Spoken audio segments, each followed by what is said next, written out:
Welcome to the 4G channel. This is the Bible in Small Bites, episode 6. Today we're going to look at something I have labeled the biblical Big Bang. Now, like you, I was always told that to fall for the Big Bang is to put you in the camp of those who believe the world and everything was created through some kind of evolutionary process. But that's not necessarily true. An event that happened on April 24th, 1990, has changed the minds of more than one Christian. That was the day that the Hubble telescope, I pictured here on the screen for you, it was unveiled, and what an eye-opening event it was.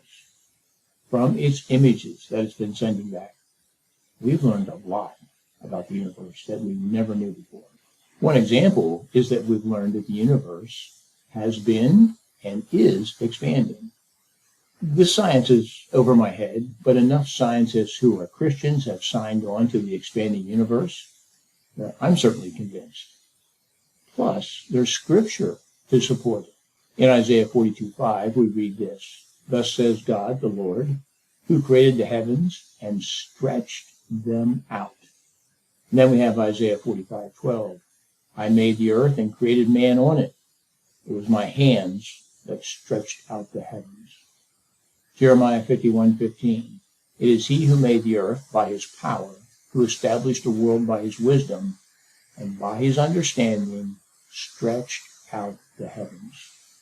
The expansion of the universe does not cancel out the Genesis account of creation, by no means.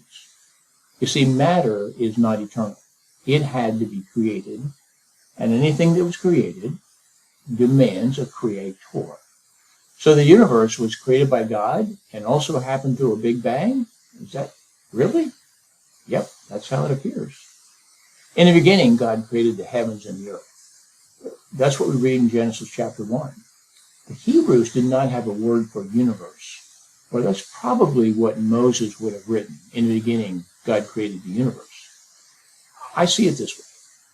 God spoke the universe into existence, and his word came roaring out of his mouth at an unimaginable speed. So much velocity that even now, at least 6,000 years later, the universe is still expanding, or said another way, still being hurled out. Still expanding from that initial launch, which could also be the biblical Big Bang, set off by God. Consider this. It appears as though John is telling us in Revelation chapter 20 that the reverse of the first creation will happen as part of the end time events. Revelation 20 and verse 11. "Then I saw a great white throne, and him who was seated on it. From his presence, earth and sky fled away, and no place was found for them." It appears then that what God initially hurled out will be recalled and purified before he hurls it out again. Because in Revelation 21, we read John saying, "Then I saw a new heaven and a new earth." All matter was created in an instant, was launched from the mouth of God because he spoke everything into existence, and then shaped in 6 days into exactly what he intended. How else can we explain the earth was without form and void in Genesis 1:2? Does that sound like a finished product? I don't think so. Instead, think of it as a construction site where materials are showing up on the job site on Monday morning, and by Saturday we have a completed project. 6 days. Here's some conclusions.